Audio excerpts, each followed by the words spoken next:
ठीक है चलिए देखिए एंजाइम के बारे में बात कर रहे हैं। एंजाइम क्या होते हैं, कैसे काम करते हैं, ये सारी बातें हम लोग करेंगे एंजाइम से रिलेटेड। ठीक है तो आइए देखते हैं। देखिए एंजाइम जो होते हैं, आपने वर्ड सुना होगा एंजाइम।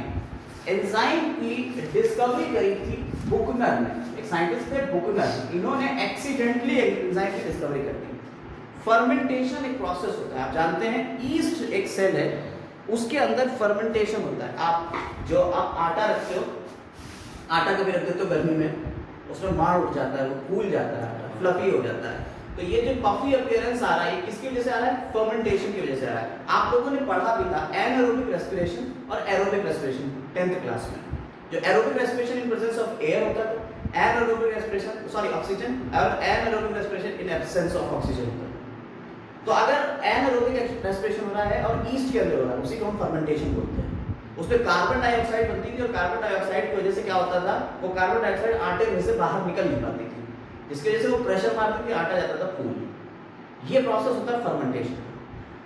इन्होंने बुकनर ने देखा कि वो ईस्ट काम करता था, वो जो बेकर्स ईस्ट होता है, सैकेरोमाइसिस सेरिफिसियाई उसका नाम, बेकर्स ईस्ट। बुकनर साहब ने देखा कि वो जो ईस्ट है, उस ईस्ट को इन्होंने देखा कि वो फर्मेंटेशन करा रहा है। फिर इन्होंने कहा कि अगर हम उस ईस्ट को निकाल लें, उसे मार दें और उसके अंदर का जो एक्सट्रैक्ट है ईस्ट के अंदर का, उसको हम आटे के ऊपर डालें तो क्या फर्मेंटेशन होगा? तो भाई साहब उस ईस्ट के एक्सट्रैक्ट से भी फर्मेंटेशन हो गया। तब इन्होंने कहा कि साहब कोई एक ऐसा सब्सटेंस है जो इस रिएक्शन के रेट को बढ़ा रहा है, तेज कर रहा है, यानी कैटलिस्ट की तरह काम कर रहा है। उसको इन्होंने क्या कह दिया? एंजाइम कह दिया। और पहला एंजाइम वो आइसोलेट कर दिया इन्होंने, बुकनर।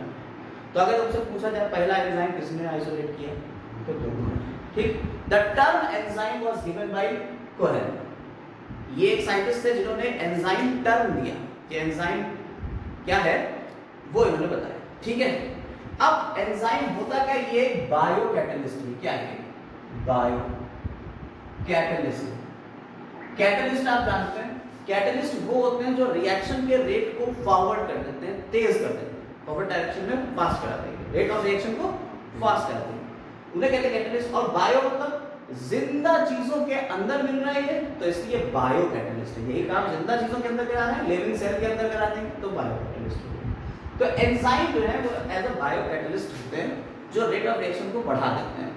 देखिए कैटलिस्ट के बारे में अगर आपको बताएं तो कैटलिस्ट वो है जो रेट ऑफ रिएक्शन को बढ़ाना है। जैसे मान लीजिए हमने आपको एक नाम बताया था, कार्बोनिक एनहाइड्रेज।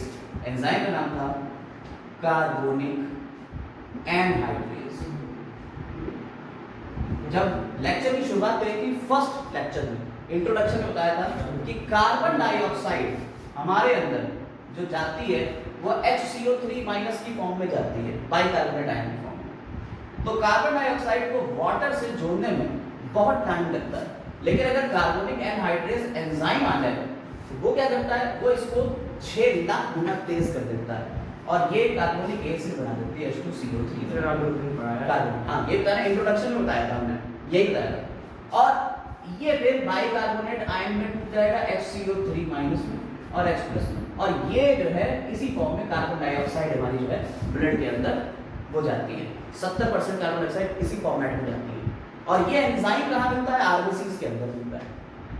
ठीक, अभी इसके बारे में चर्चा करेंगे, लेकिन इतना समझिए एंजाइम ने क्या करा, इसको 6 लाख गुना तेज कर दिया इस रिएक्शन को, यानी बहुत ढेर सारी कार्बन डाइऑक्साइड को जोड़ जोड़ के जल्दी ब्लड में ले जाएगा, और वो ब्लड तेजी से उसको जो है कहाँ ले जाएगा, आपके लंग्स तक ले जाएगा और कार्बन डाइऑक्साइड को बाहर निकालेगा, ऑक्सीजन को ले लेके आता रहेगा। क्लियर हुई बात ये? अगर एंजाइम ना होता तो ये काम बहुत स्लो प्रोसेस में होता, आपके अंदर कार्बन डाइऑक्साइड भरी रह जाती, आप मर भी सकते थे।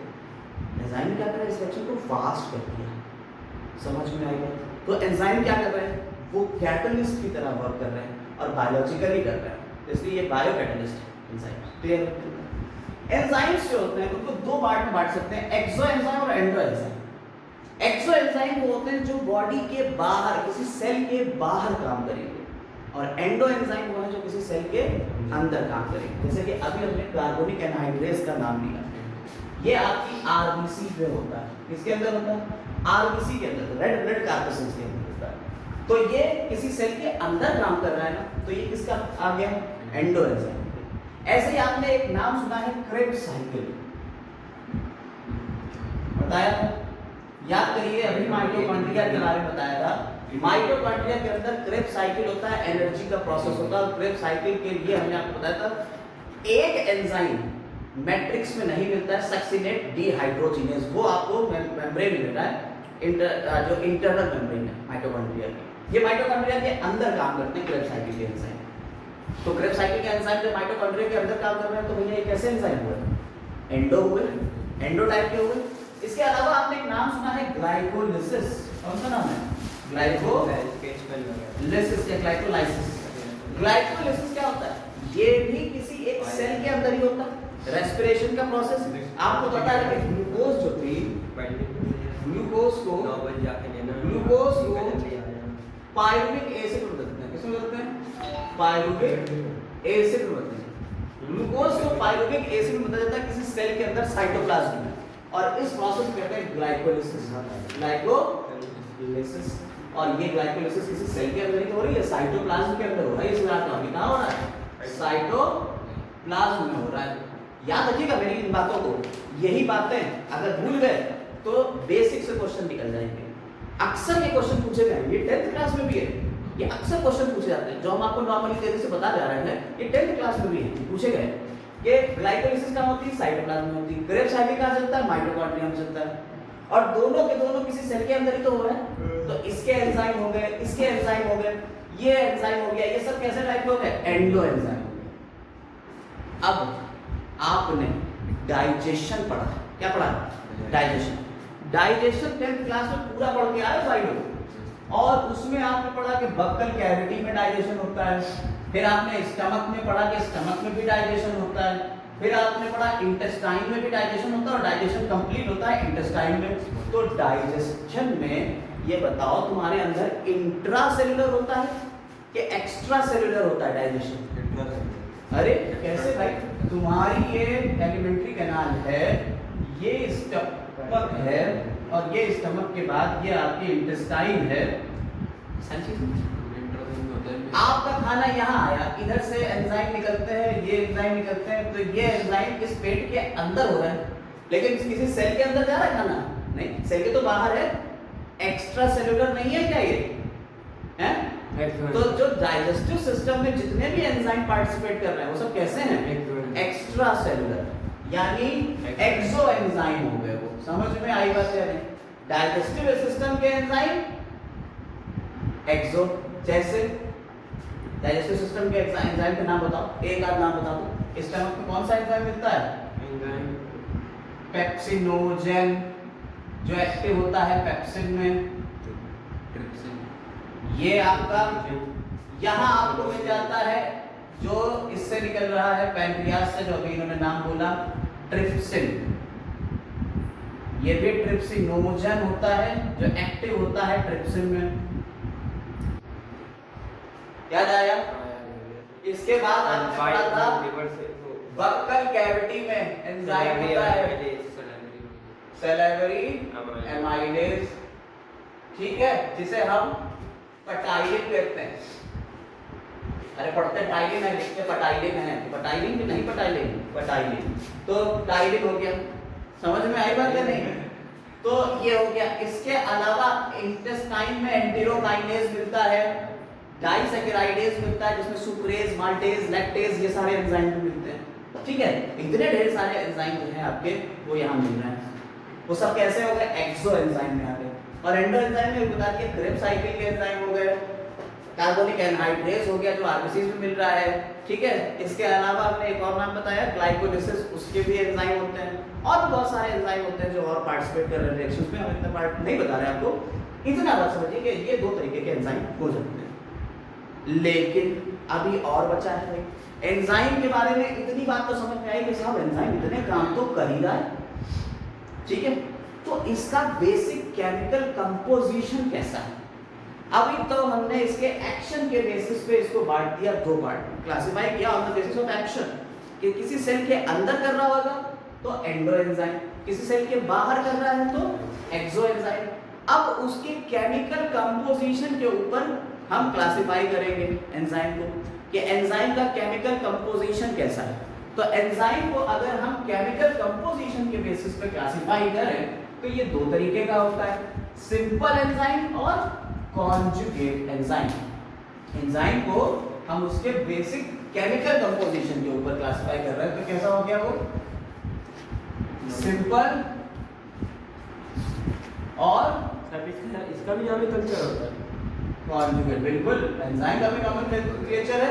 हम पढ़ेंगे नॉमेनक्लेचर कि एंजाइम को कैसे हम नाम देंगे, अभी पढ़ेंगे। पहले ये देख ले, क्लासिफाई कर लेते हैं। एंजाइम दो टाइप के हो गए, एक तो सिंपल हो गया और दूसरा कौन सा हो गया, कॉन्जुगेट हो गए। ठीक है, चलिए अब इसके बारे में थोड़ी सी जानकारी ले लेते हैं। देखो यहाँ हमने तुम्हारा क्लासिफिकेशन कर दिया है on the basis of chemical composition, किस चीज से मिलकर बना हुआ है उसके बेसिस पे हमने यहाँ क्लासिफाई किया। तो एंजाइम जो होते हैं या तो पूरी तरह से प्रोटीन के बने होंगे, या तो एंजाइम पूरी तरह से प्रोटीन के बने होंगे तो उसे कह देंगे हम सिंपल एंजाइम, या प्रोटीन के अलावा कुछ और उसके ग्रुप होंगे साथ में जुड़े हुए जो उन्हें एक्टिवेट कर रहे होंगे एंजाइम को, उन्हें हम कह देंगे कोफैक्टर। ठीक, तो यहाँ पे हमने एंजाइम था उसे कह दिया हमने कोएंजाइम, जो कुछ और कंपोनेंट के साथ में मिलकर बना हुआ है, यानी सिर्फ प्रोटीन नहीं है उसके अंदर, उसके अलावा प्रोटीन के साथ में कुछ और फैक्टर्स हैं जो उस एंजाइम को एक्टिवेट कर रहे हैं।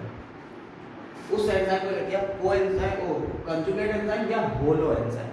होलो एंजाइम खुद में दो चीजों से मिलकर बना हुआ है, एपो एंजाइम और कोफैक्टर। भाई नीट का यही क्वेश्चन एक बार ट्रिकी तरीके से पूछ लिया गया कि ऐसे एंजाइम जो अपने प्रोटीन के अलावा कुछ और चीज़ें उनमें लगी होती हैं जो उसे एक्टिवेट करती हैं, उन्हें क्या कहते हैं, और ऐसे एंजाइम क्या कहलाते हैं। नीचे दिया हुआ था होलो एंजाइम, एपो एंजाइम, को एंजाइम। तो ऐसे एंजाइम क्या कहलाएंगे, होलो एंजाइम कहलाएंगे, जिनके पास प्रोटीन के अलावा कुछ और बिसाइड प्रोटीन उनके पास कुछ नॉन प्रोटीन पार्ट भी होता है, उन्हें हम क्या कहते हैं, होलो एंजाइम कहते हैं। तो ये होलो एंजाइम पूछा जा चुका है नीट में। अच्छा, जो नीट के क्वेश्चन अभी आपसे रिसेंटली वाले हैं उन्हीं पर चर्चा करते हैं। मतलब पुराना जो था, जो दौर जो 1992 का था, 7 का था, 2001 का था, 2009 का था, 2012 का था, ये नहीं करते। नीट आपका शुरू हुआ है 2013 से, उसके बाद ये कैंसिल हो गया, मतलब 13 के बाद फिर नीट नहीं हुआ। 2015 का पेपर आउट हो गया, फिर उसके बाद 2016 से नीट कंटिन्यू हुआ। 2016, 17, 18, 19, 20 से पहले, उससे पहले आपके AIPMT हुआ करते थे या CPMT हुआ करते थे, तो उसमें कुछ अब्रप्ट से क्वेश्चन पूछते थे आउट ऑफ NCERT। लेकिन अब जो NCERT के अंदर घुस-घुस के क्वेश्चन पूछे जा रहे हैं, वो वाले क्वेश्चन हम डिस्कस कर रहे हैं। जो आउट ऑफ द बॉक्स से हम उनकी बातें या नहीं करते हैं, क्योंकि अब जो लेटेस्ट पैटर्न है उसी को फॉलो करना है। तो यहाँ पे आपने कहा कि एपो एंजाइम और को एंजाइम दो से मिलकर बना हुआ कॉन्जुगेट एंजाइम। पहले समझिए सिंपल एंजाइम। सिंपल एंजाइम क्या है, जो सिर्फ और सिर्फ प्रोटीन से मिलकर बना है, जो प्रोटीन के अलावा कुछ और चीजों से मिलकर बना हुआ है, उसे हमने क्या कह दिया, कॉन्जुगेट एंजाइम या होलो एंजाइम। जो प्रोटीन से मिलकर बने थे उनके एग्जांपल हैं pepsin, trypsin, urease. Pepsin, trypsin और यूरिएज। अब इसके अलावा यहाँ पे बात करते हैं होलो एंजाइम। होलो एंजाइम खुद में दो चीजों से मिलकर बना है, एक तो उसका प्रोटीन पार्ट होगा और दूसरा नॉन प्रोटीन पार्ट होगा। जो प्रोटीन पार्ट है उसे कहते हैं एपो एंजाइम, एपो एंजाइम, और जो नॉन प्रोटीन पार्ट है उसे कहते हैं कोफैक्टर। अब ये नॉन प्रोटीन पार्ट जो है ये दो टाइप का हो सकता है, या तो ऑर्गेनिक मैटर हो सकता है, क्या ये इनऑर्गेनिक हो सकता है। अगर ये इनऑर्गेनिक है तो वो एक्टिवेट कराने के लिए, जैसे क्लोराइड आयन, सिर्फ क्लोराइड आयन की जरूरत पड़ती है सैलाइवरी एमाइडेज को एक्टिवेट कराने के लिए। तो इनऑर्गेनिक पार्ट हो गया मेटल आयन या नॉन मेटल आयन हो गया। ठीक, ऐसे ही जिंक आयन है, ठीक है, जिंक की जरूरत पड़ती है कार्बोक्सी पेप्टाइडेज को एक्टिवेट कराने के लिए। समझ में आई? तो यहाँ मेटल्स की या नॉन मेटल्स की जरूरत पड़ रही है, तो ये इनऑर्गेनिक पार्ट हो गए। समझ में आएगा? कुछ ऑर्गेनिक पार्ट भी होते हैं। अब ऑर्गेनिक पार्ट को हमने दो पार्ट में डिवाइड किया, जो लूजली अटैच्ड, यानी कि सिर्फ और सिर्फ रिएक्शन के टाइम पे तो आके जुड़ जाएंगे इस एपो एंजाइम से। जैसे ये एंजाइम अभी ये एक्टिवेट नहीं है, ये एपो एंजाइम है, इससे सिर्फ रिएक्शन हो रही तो ये आके जुड़ गए और जुड़े, रिएक्शन करा दी और कराने के बाद फिर से हट गए, तो लूजली अटैच होते हैं, उन्हें कहते हैं कोएंजाइम। ऐसे जो कोफैक्टर है उन्हें हम क्या कह देते हैं, कोएंजाइम। देखो कोफैक्टर और कोएंजाइम में कंफ्यूज मत होइए, कोफैक्टर के अंदर इनऑर्गेनिक ऑर्गेनिक दोनों आ रहे हैं, लेकिन कोएंजाइम में ऑर्गेनिक वाला है जो लूजली अटैच है। समझ में आएगा? जैसे इसका एग्जांपल ले लिया जाए तो यहाँ पे the essential chemical component of many coenzyme are vitamins. यहाँ पे बात करी हमने कि जो इसेंशियल फैक्टर है वो कौन है, विटामिन्स, यानी बहुत सारे विटामिन आके जुड़ जाएंगे तो उसे एक्टिवेट करेंगे। जैसे विटामिन नियासिन, विटामिन कौन सा है, नियासिन विटामिन है जो निकोटिनामाइड एडेनिन डाइन्यूक्लियोटाइड फॉस्फेट और निकोटिनामाइड एडेनिन डाइन्यूक्लियोटाइड के लिए रिस्पॉन्सिबल होता है, इनको एक्टिवेट करता है। समझ में आई बात या नहीं, समझ में आ गई बात या नहीं? तो ये इसके लिए हो गया कोएंजाइम। ठीक, अब बात करते हैं प्रोस्थेटिक ग्रुप की। प्रोस्थेटिक ग्रुप जो होते हैं वो प्रोटीन के साथ में फर्मली अटैच रहते हैं, यानी कि रिएक्शन चाहे चले या ना चले ये भाई साहब साथ में ही रहेंगे हमेशा, तो वो कह जाते हैं प्रोस्थेटिक ग्रुप। ठीक है, प्रोस्थेटिक ग्रुप, समझ में आई बात है? और इसमें आपने कहा ये फर्मली अटैच है, कैसे फर्मली अटैच है, और इसमें एग्जांपल आता है हीम। हीमोग्लोबिन में आपने सुना होगा हीम होता है। हीम जो है ये प्रोटीन टाइप का पार्ट है या नॉन प्रोटीन पार्ट है जो नॉन प्रोटीन है, ठीक है, जिसमें आपकी चेन्स हैं, ग्लोबुलर चेन्स हो सकती हैं या आयरन का मिला हुआ कोई कंपाउंड है, ये हीम होता है। कुछ इस तरीके से होता है, आयरन होता है, ठीक है, ये इस तरीके से बना हुआ स्ट्रक्चर, ये हीम, इसके साथ ग्लोबुलिन चेन जुड़ी होती है 4, तो बनता है हीमोग्लोबिन। ठीक है, तो ये हीम पार्ट जो है ये किसके लिए होगा, हीमोग्लोबिन के लिए होगा। ऐसे ही आपकी मसल्स में भी ऑक्सीजन को स्टोर करने वाला एक कंपाउंड होता है जिसे कहते हैं मायोग्लोबिन। पढ़ाएंगे जब मसल कंट्रैक्शन के बारे में पढ़ाएंगे कि मसल कैसे ये आप कंट्रैक्ट कर लेते हो, आप सिग्नल देते हो मसल कंट्रैक्ट हो जाती है। तो दो तरीके के मसल फाइबर्स होते हैं, एक रेड तरीके की मसल्स होती हैं, एक वाइट कलर के होते हैं। तो जिसमें मायोग्लोबिन ज्यादा होता है वो रेड कलर के दिखेंगे आपको फाइबर्स मसल्स के। ठीक, तो मायोग्लोबिन आपके अंदर मिलती है। इसके अलावा पेरोक्सीडेज और कैटालेज, दो एंजाइम, पेरोक्सीडेज और कैटालेज एंजाइम आपको बताए हैं पेरोक्सिसोम में। जब पेरोक्सिसोम बता रहे थे सेल चैप्टर, तब उसमें पेरोक्सीडेज और कैटालेज के बारे में बात करी थी। तो वो एंजाइम भी एक्टिवेट कौन करेगा, हीम करता है एक्टिवेट। समझ में आई बात या नहीं? तो ये तो केमिकल कंपोजिशन की बात हुई एंजाइम की, कि इसका केमिकल कंपोजिशन के बेसिस पे एंजाइम को बांट दिया एक तरीके के हो जाता है।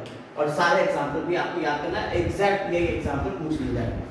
ठीक, अब हम लोग इसका नॉमेनक्लेचर करेंगे। नॉमेनक्लेचर से पहले हम ये देखेंगे एंजाइम अपना काम कैसे करता है, एंजाइम की रिएक्शन कैसे होती है।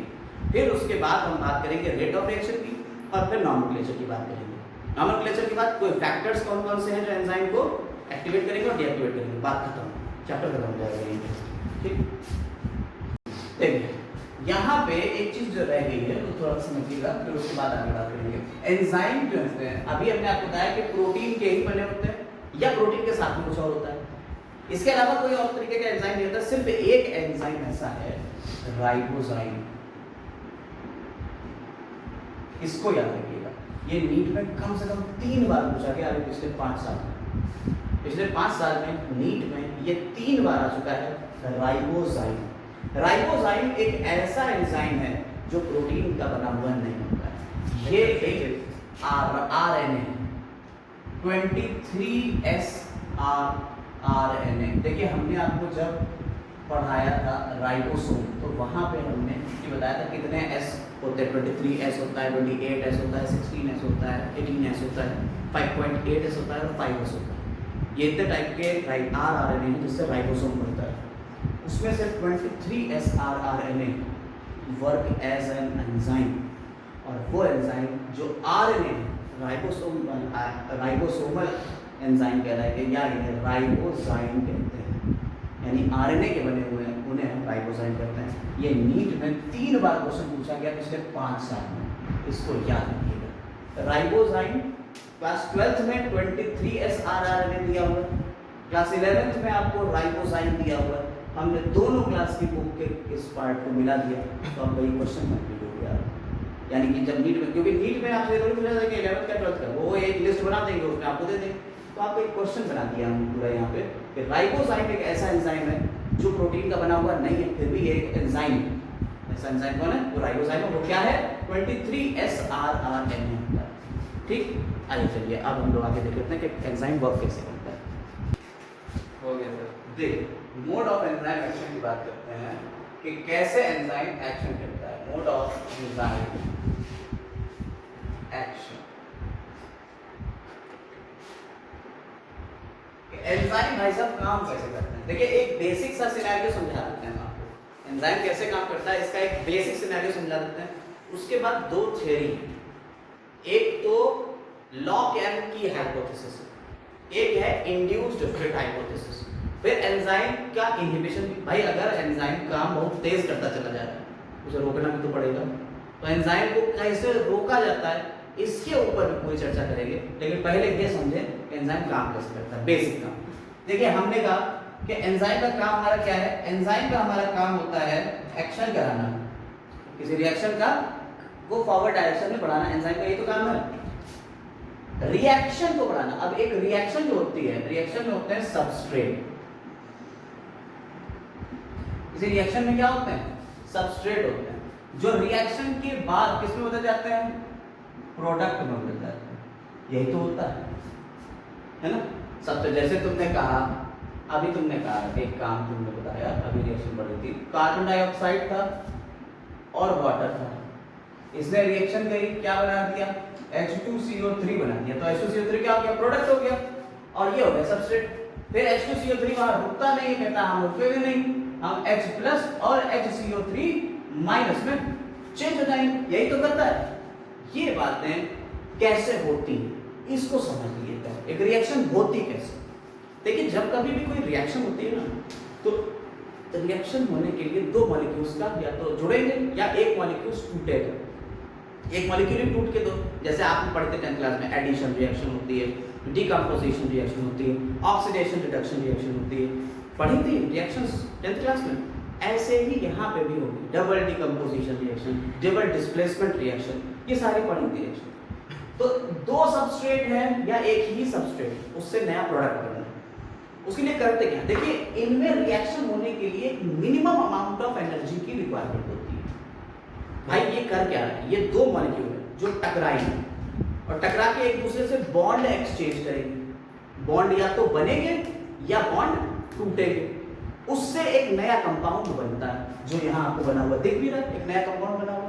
तो ये काम होता कैसे? इसके लिए दोनों को एक दूसरे के पास आना पड़ेगा, रिएक्शन करना पड़ेगा, एक दूसरे से कोलाइड करना पड़ेगा, बॉन्ड एक्सचेंज करना पड़ेगा, जिसके लिए एक मिनिमम अमाउंट ऑफ एनर्जी की रिक्वायरमेंट होगी। कम से कम उतनी तो एनर्जी चाहिए ही है। या ये तो आएंगे यहाँ पे बैठेंगे, जैसे तुम लोग हो यहाँ आ रहे हो ट्यूशन पढ़ रहे हो, तो ट्यूशन पढ़ने के लिए भाई तुम्हारे पास इतनी तो एनर्जी होना चाहिए कि यहाँ आओ, बैठो, ट्यूशन पढ़ो। फिर हम तुम्हें एक्स्ट्रा तेजी से समझा देंगे। भाई किताब पढ़ने से ज्यादा तेजी से हम समझा देंगे, तुम घर जाओगे वो किताब आसानी से समझ में आ जाएगी। यही तो होता है, सीन यही तो होता है। भाई आप लोग जो क्लासेस देते हो उसका यही तो सीन है। तो हमने क्या करा? रेट ऑफ रिएक्शन को फॉरवर्ड डायरेक्शन में बढ़ा दिया, तेजी से करा दिया काम। लेकिन उसके लिए मिनिमम अमाउंट ऑफ एनर्जी तो आपके पास होना चाहिए थी कि वहां से यहाँ आ जाते। जैसे YouTube की वीडियो अगर आप खोलना है तो YouTube की वीडियो खोल लेते। इतनी तो एनर्जी आपको लगाना पड़ेगी।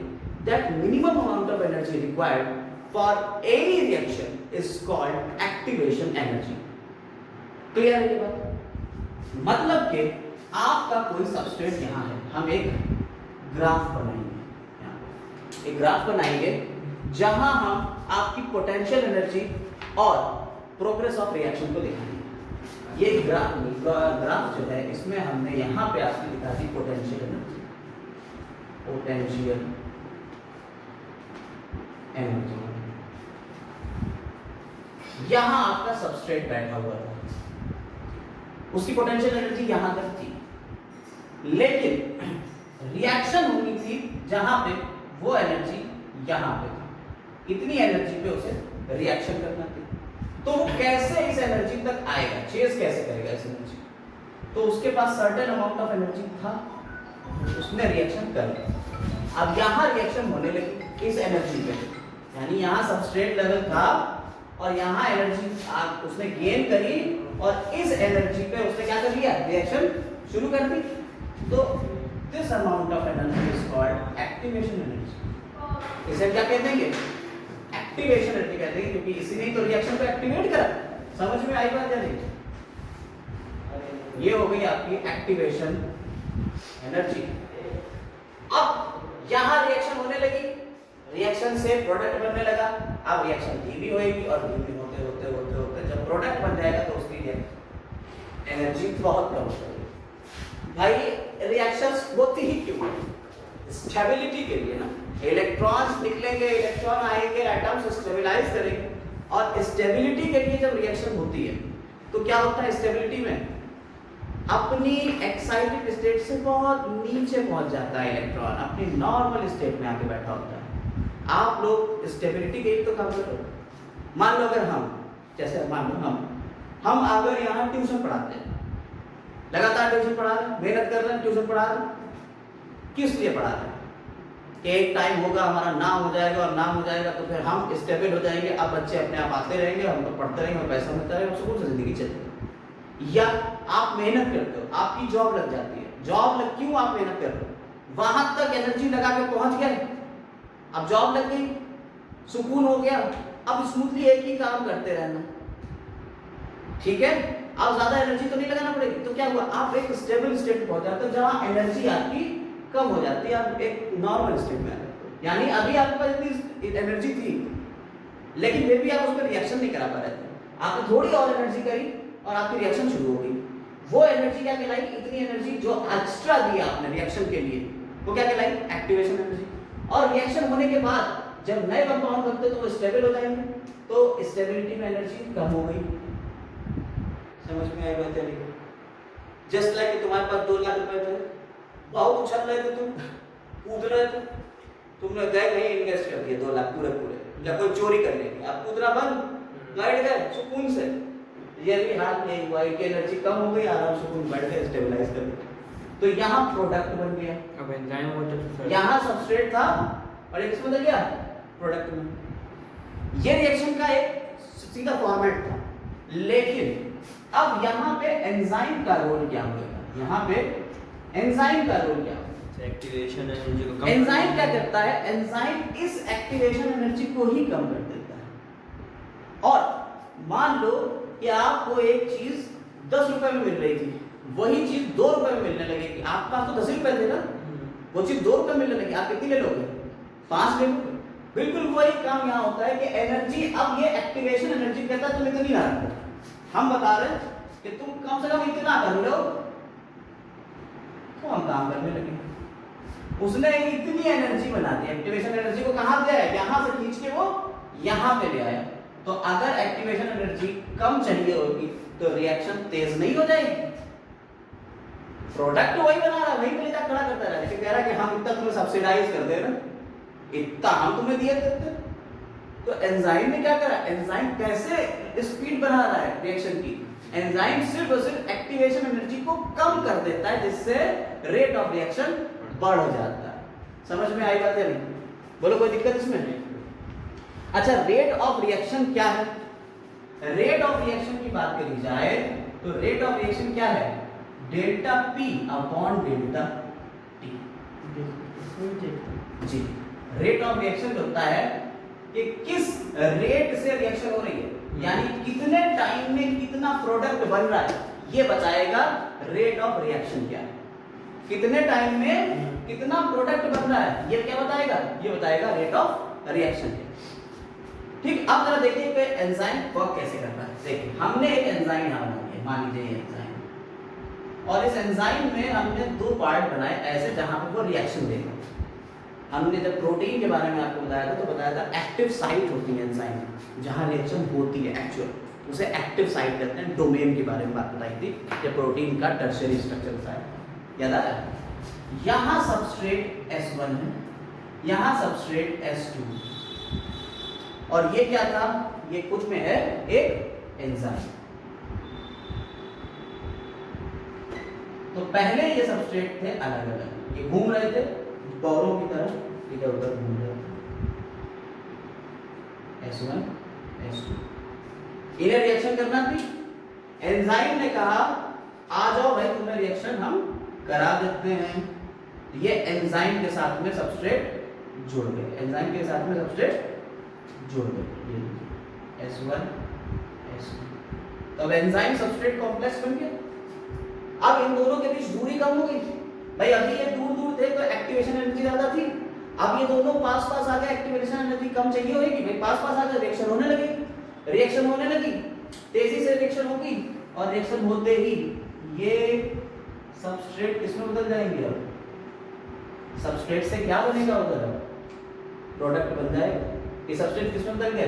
ये प्रोडक्ट बन गया, P1 और P2 प्रोडक्ट। समझ में आएगा क्या नहीं? और एंजाइम एंजाइम चेंज हुआ क्या?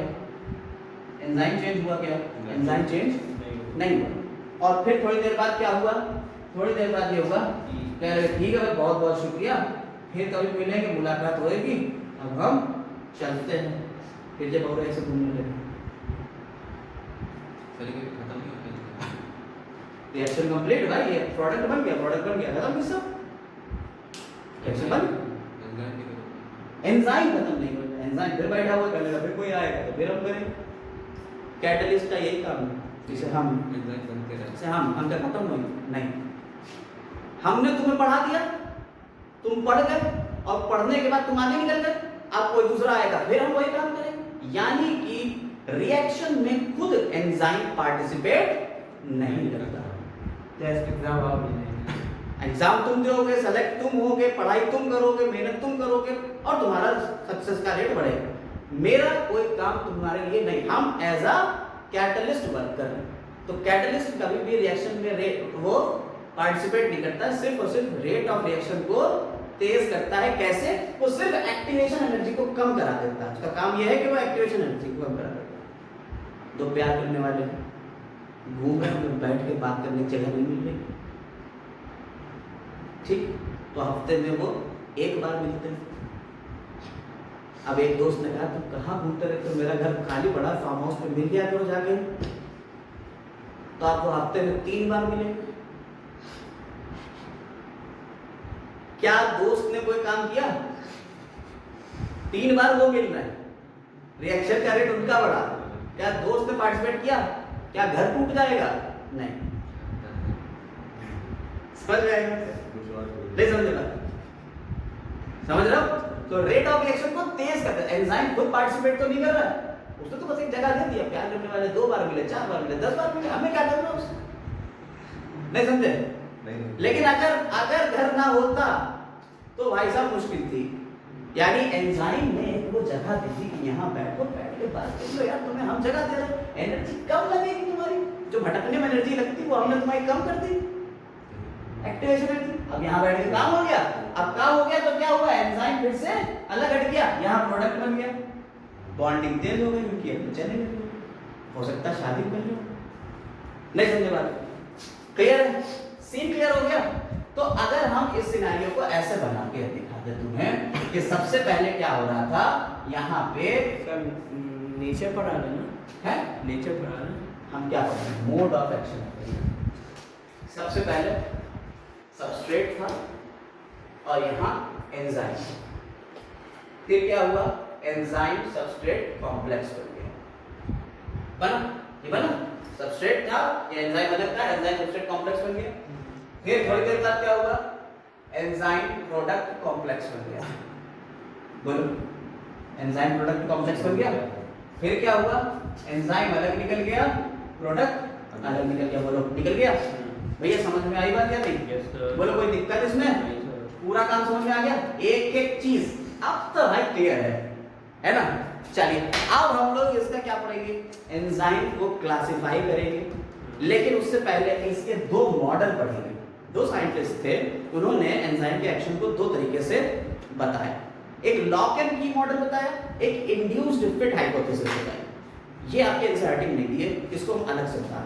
2 पॉइंट है, क्योंकि इसके बगैर एंजाइम का कैसे रुकता है ये पता ही चलेगा, एंजाइम रुकता कैसे, काम करना बंद कैसे, वरना तो ये काम बराबर चलता ही रहेगा ना, प्रोडक्ट बनाता रहे। अरे भाई एक लिमिट में बनाना, तुमने कहा प्रोटीन बन रहा, तुमने कहा बनाते रहो भाई, तो क्या तुम क्या जाइंट हो जाओगे? नहीं, तुम एक उम्र तक आके रुक जाते हो, तुम्हारे बाल बढ़ना जो है वो कम हो जाएंगे। ये थोड़ी के लगातार बढ़ते चले जा रहे हैं ना, तुम भी रीच ऐसे हो गए, ऐसा तो नहीं होता।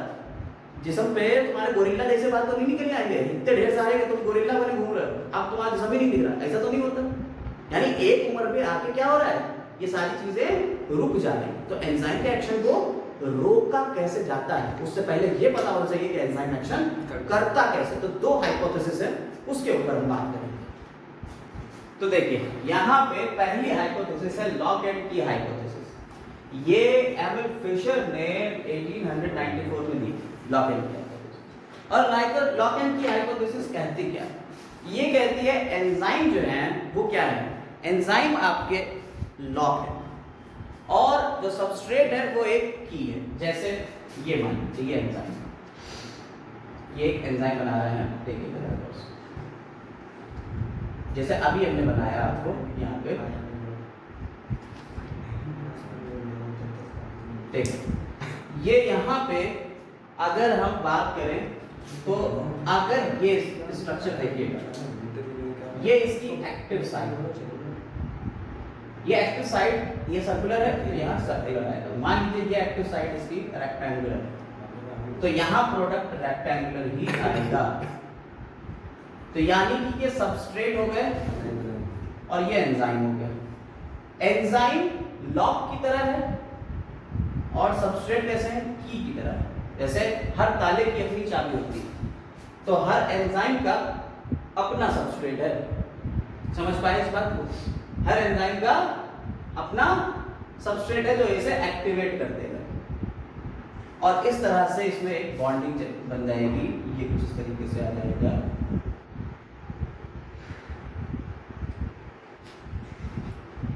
ये समझ में आया क्या नहीं? बोलो कोई दिक्कत? तो ये एंजाइम सबस्ट्रेट कॉम्प्लेक्स बन गया और फिर इसके बाद प्रोडक्ट बन जाएगा। इस तरह से लॉक-इन की हाइपोथेसिस ये कहती है। अच्छा, लॉक-इन की हाइपोथेसिस जो है वो क्यों आई? एक टर्म आता है कॉम्पिटिटिव इनहिबिशन। क्या आता है? कॉम्पिटिटिव इनहिबिशन, यानी कंपटीशन होता है और कंपटीशन होके यहाँ क्या हो जाता है, इनहिबिशन हो जाता है। इनहिबिट कर देगा, एंजाइम के एक्शन को बंद कर देगा। वो कैसे होता है? मान लीजिए सबस्ट्रेट के जैसा ही कोई दूसरा कंपाउंड है, सबस्ट्रेट के जैसा ही कोई दूसरा कंपाउंड है। अब यहाँ एक सबस्ट्रेट है और यहाँ वो सबस्ट्रेट नहीं है, उसी के जैसा कोई दूसरा कंपाउंड है। ये इनहिबिटर कहलाता है और ये सबस्ट्रेट हो गया। ठीक, समझ में आई बात या नहीं? ये दो कंपाउंड, ये दोनों इस साइड के लिए चेस कर रहे हैं। मैं बैठूंगा, मैं बैठूंगा। अब इस एंजाइम रिएक्शन को हमें रोकना है। एंजाइम रिएक्शन को रोकने के लिए क्या होगा? इनहिबिटर तेजी से आएगा और दौड़ के बैठ जाएगा यहाँ। क्या सबस्ट्रेट यहाँ आ पाया? क्या सबस्ट्रेट रिएक्शन कर पाएंगे? क्या रिएक्शन आगे होगी? रिएक्शन रुक गई। तो इस तरीके का इनहिबिशन, एंजाइम के एक्शन का इनहिबिशन क्या कहलाता है? कॉम्पिटिटिव इनहिबिशन कहलाता है। बताओ कोई दिक्कत इसमें हो तो बताओ। ये इनहिबिटर क्या है? ये इसका कॉम्पिटिटर है। हमने तुम्हें बताया कि एंजाइम के एक्शन को समझेंगे,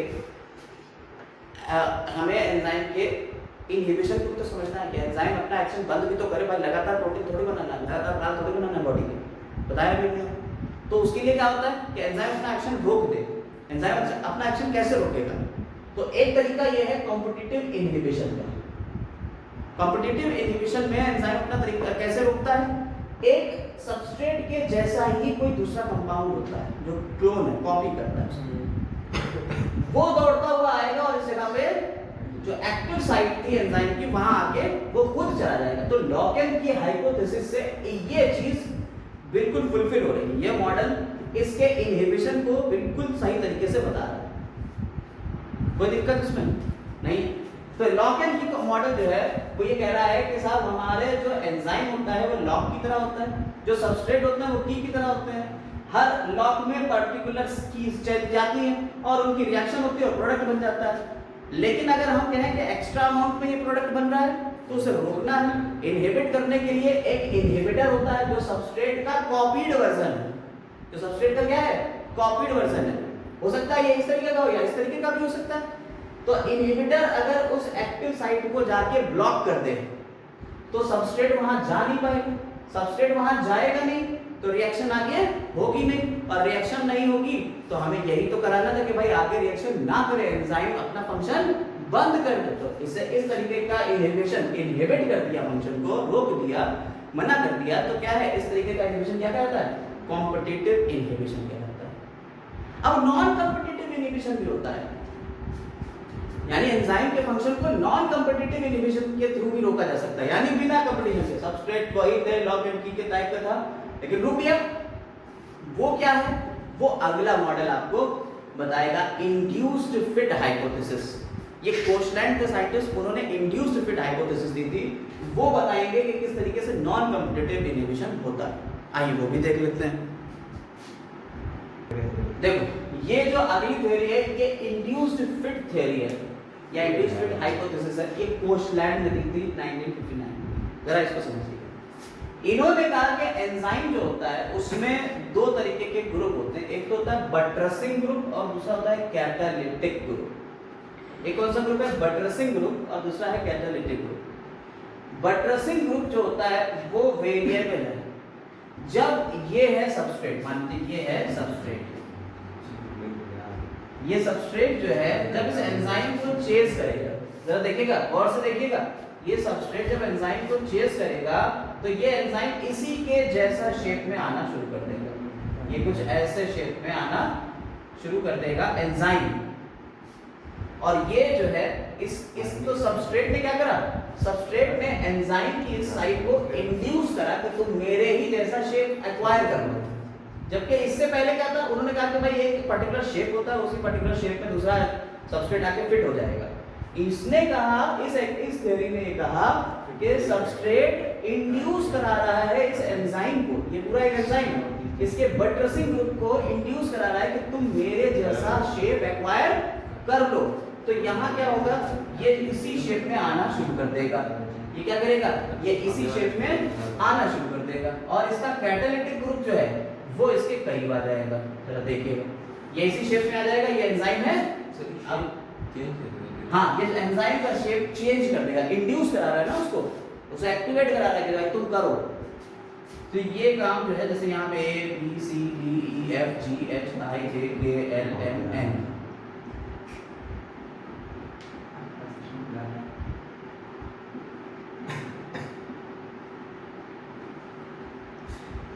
और यहाँ पे भी ये इसी शेप में आ जाएगा, A वाला A के पास, B वाला B के पास, ये देखिए, और यहाँ कैटालिटिक ग्रुप जो है वो यहाँ आ जाएगा।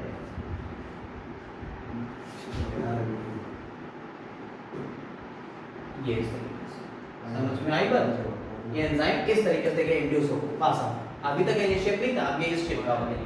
यहाँ A B C D E F G H I J K L M N, और ये कैटालिटिक ग्रुप जब इसके पास आ जाएगा तो क्या करेगा, कैटालिसिस करना शुरू कर देगा, तोड़ना पड़ना शुरू कर देगा, कैटालाइज करेगा, रिएक्शन हो गई, और रिएक्शन हो गई तो क्या कर जाएगा, थोड़ी देर बाद प्रोडक्ट बन जाएगा। समझ में आएगा? एक इसी में एक साइट होती है एलोस्टेरिक साइट, ठीक तो है, बीच में से ठीक तो है, ये सबस्ट्रेट है। तो पहले क्या हुआ, पहले एंजाइम था, सबस्ट्रेट था, अलग अलग थे, फिर सबस्ट्रेट ने एंजाइम को इंड्यूस करा और जाके चिपक गए, एंजाइम सबस्ट्रेट कॉम्प्लेक्स बन गया। अब यहाँ रिएक्शन कैटालिटिक ग्रुप जो है वो क्या करेगा, इसको रिएक्शन कराएगा। जब ये रिएक्शन कर लेगा तो ये किस में बदल जाएगा, प्रोडक्ट में बन जाएगा। फिर ये एंजाइम प्रोडक्ट कॉम्प्लेक्स बन जाएगा, जैसे कि पीछे पता चला। फिर क्या होगा, ये प्रोडक्ट बाहर निकल जाएगा, सबस्ट्रेट नहीं रह जाएगा, फिर प्रोडक्ट बन के बाहर निकल जाएगा। नहीं समझे मेरी बात? लेकिन इसमें क्या होता है, यहाँ पे एलोस्टेरिक साइट होती है। यहाँ कौन सी साइट होती है, एलोस्टेरिक साइट होती है, ठीक है।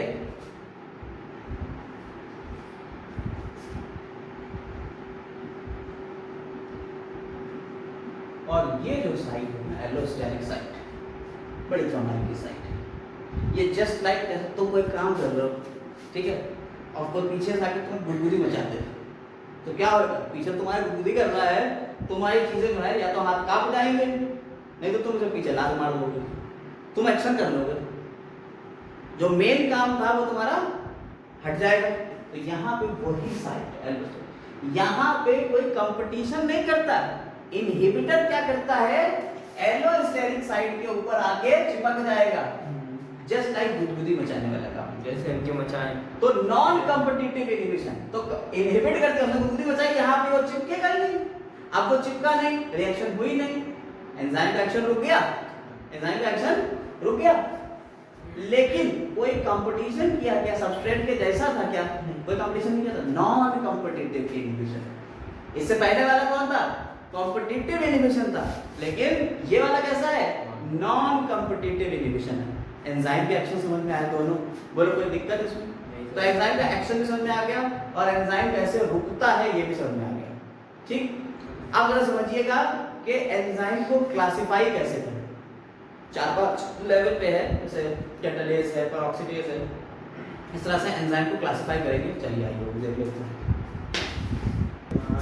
देखो क्लासिफिकेशन की बात कर रहे हैं एंजाइम के, इंटरनेशनल यूनियन ऑफ बायोकेमिस्ट्री ने, आईयूबी ने 1961 में क्लासिफाई कर दिया। और क्लासिफाई करा तो क्या 5-6 तरीके से क्लासिफाई किया, जैसे oxygen reductase, transferase, hydrolase, lyase, isomerase.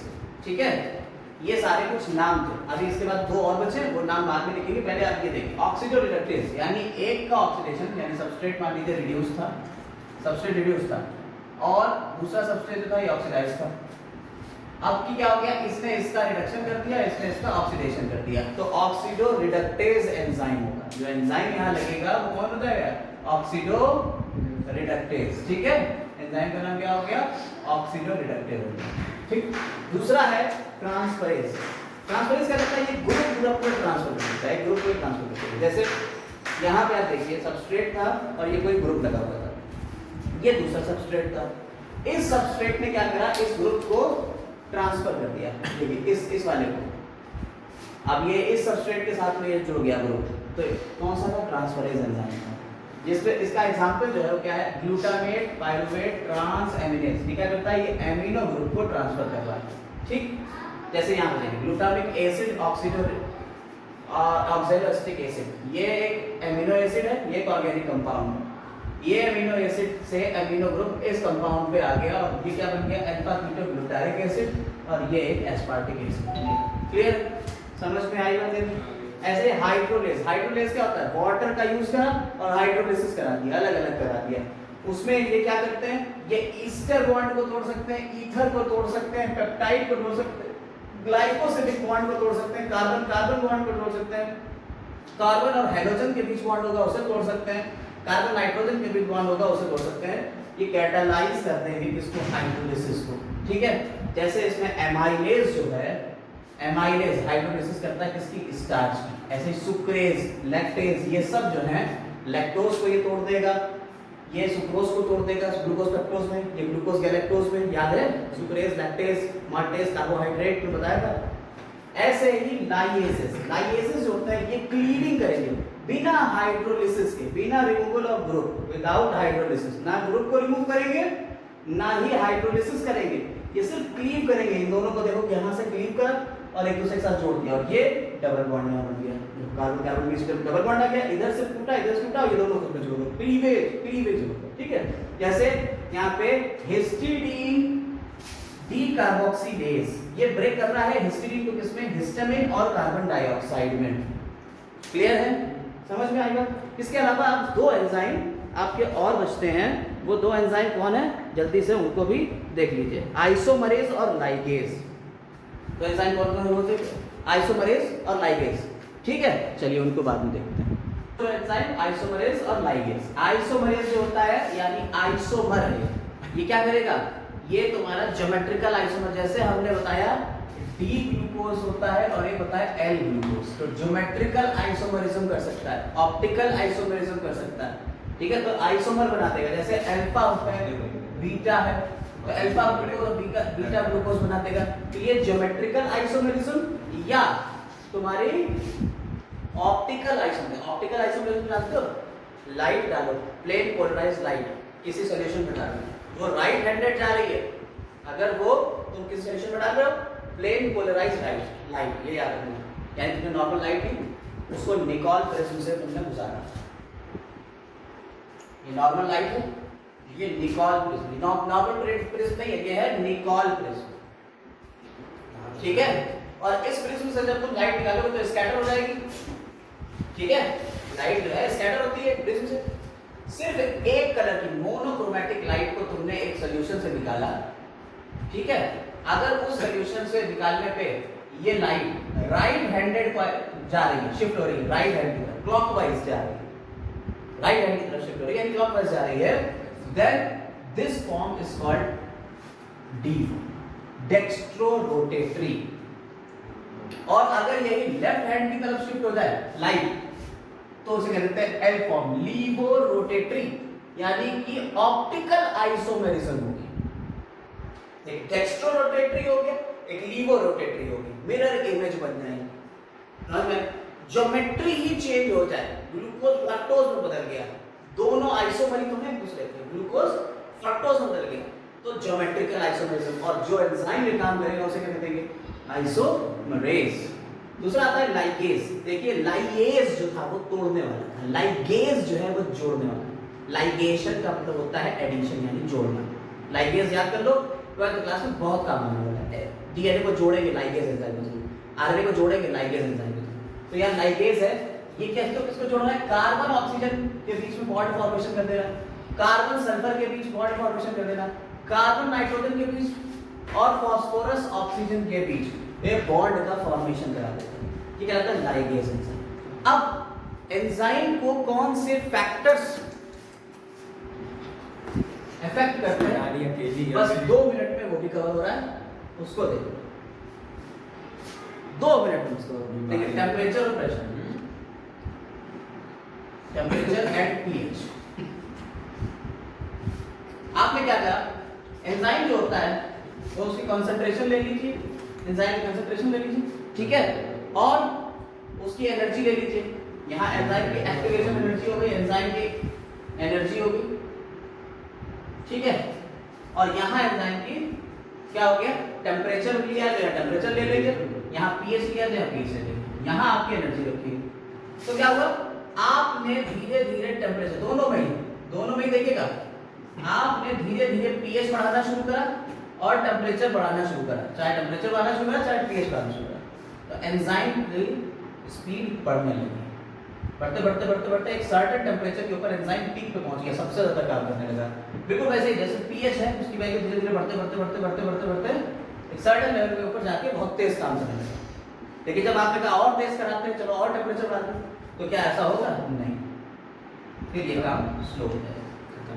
यानी कि वो मैक्सिमम कंडीशन वो कहलाती है ऑप्टिमम। ये पॉइंट है ऑप्टिमम, ये कौन सा है, मिनिमम, और ये कौन सा है, मैक्सिमम। बिल्कुल ऐसा ही इसमें ऑप्टिमम, मिनिमम और मैक्सिमम। अब जरा एक चीज और देख लीजिएगा, बस एक चीज, यहाँ पे सबस्ट्रेट की कंसंट्रेशन है और वेलोसिटी ऑफ रिएक्शन, उसके बीच एक ग्राफ है, और वो ग्राफ थोड़ा सा समझिएगा। बस यहीं पे माइकलिस-मेंटन कांस्टेंट की बात करते हैं। यहाँ आपकी सबस्ट्रेट कंसंट्रेशन और यहाँ रेट ऑफ रिएक्शन है, यानी वेलोसिटी ऑफ रिएक्शन। जरा देखिएगा, हमने सबस्ट्रेट की कंसंट्रेशन को बढ़ाना शुरू किया, धीरे धीरे धीरे धीरे सबस्ट्रेट की कंसंट्रेशन बढ़ाते चले जा रहे हैं और वेलोसिटी धीरे धीरे धीरे धीरे धीरे बढ़ती चली जा रही है। अब आपने कहा कि साहब किसी सेल के अंदर हम सबस्ट्रेट डाले जाएंगे, एंजाइम है वो धड़ाधड़ काम करना शुरू कर देगा, और सबस्ट्रेट डालेंगे और काम होगा, और सबस्ट्रेट डालेंगे और काम होगा, रिएक्शन बढ़ती जाएगी। यानी सबस्ट्रेट को जितना ज्यादा बढ़ाएंगे तो क्या एंजाइम तेजी से काम करते रहेंगे और तेजी से काम होगा। भाई एक टाइम आएगा जब सारे के सारे एंजाइम फुलफिल हो जाएंगे, सब भर जाएंगे, अब उससे ज्यादा थोड़ी काम ले सकते हो। मान लो तुम लोग यहाँ 10 बच्चे बैठे हो, हमने सबसे कहा कि भाई तुम्हें एक एक कॉपी लिखना है, तो एक कॉपी दी तो एक कॉपी लिख रही थी। अब 9 बैठे हुए थे खाली, 2 कॉपी दी, अब 2 कॉपी लिखने लगे, सबस्ट्रेट बढ़ा 3 कॉपी दी, 3 लोग लिखने लगे, 4 कॉपी दी, 4 लोग लिखने लगे। यानी जितने एंजाइम थे वो अपना अपना रिएक्शन कर रहे हैं। 10 कॉपी दे सकते हैं, यानी मैक्सिमम कितनी कॉपियां हो सकती, बढ़ सकती 10। अब क्या हम 50 कॉपी दे देंगे तो क्या होगा, नहीं, 10 कॉपी के ही हिसाब से आगे बढ़ेगा रेट। एक मिनट देख लो बस, 10 कॉपी के हिसाब से ही रिएक्शन का रेट बढ़ेगा। यानी कि यहाँ पे आके फिक्स हो जाएगा, और ये जो फिक्स हो गया यहाँ कांस्टेंट हो गया। यानी कि मैक्सिमम कंडीशन तक पहुंचते पहुंचते सबस्ट्रेट की वो कंसंट्रेशन जिस पर मैक्सिमम वेलोसिटी से आधी वेलोसिटी पे पहुंच जाए, आधी वेलोसिटी पे पहुंच जाए, v max के, ये यहाँ पे क्या थी, v max थी, और v max के जस्ट हाफ पे पहुंच गए, यानी v max by 2 हो गया। यानी सबस्ट्रेट की वो कंसंट्रेशन, समझिएगा, सबस्ट्रेट की वो कंसंट्रेशन जिस पे रेट ऑफ रिएक्शन या velocity of reaction just half हो जाए अपनी मैक्सिमम की, वो कंसंट्रेशन क्या लगता है, वो कांस्टेंट कहलाता है Km। उसे हम क्या कह देते हैं, Km कह देते हैं, माइकलिस मेंटन कांस्टेंट कहते हैं। उसे क्या कहते हैं, माइकलिस मेंटन कांस्टेंट। सबस्ट्रेट की वो कंसंट्रेशन जिस पे रेट ऑफ रिएक्शन मैक्सिमम का हाफ हो जाए, बस आधा हो जाए, वो भी नहीं, उस पॉइंट को हम क्या कहते हैं, Km कहते हैं। समझ में आई बात है नहीं? तो ये कंसंट्रेशन का हो गया कि कंसंट्रेशन बढ़ाओगे तो रेट ऑफ रिएक्शन बढ़ेगी, लेकिन up to a certain level. Enzyme का सारा सिनेरियो हमने यहाँ पे कंप्लीट कर दिया। इनहिबिशन भी बता दिया, ठीक है। इनहिबिशन बताए दो तरीके के, कौन कौन से इनहिबिशन बताए, एक तो कॉम्पिटिटिव इनहिबिशन बताया, एक नॉन कॉम्पिटिटिव इनहिबिशन बताया। कॉम्पिटिटिव इनहिबिशन में एक आता है सक्सिनेट डिहाइड्रोजिनेज एंजाइम, और इसको आप चेक करते हैं मैलोनेट के थ्रू, ठीक है। सक्सिनेट डिहाइड्रोजिनेज एंजाइम है, सक्सिनेट डिहाइड्रोजिनेज,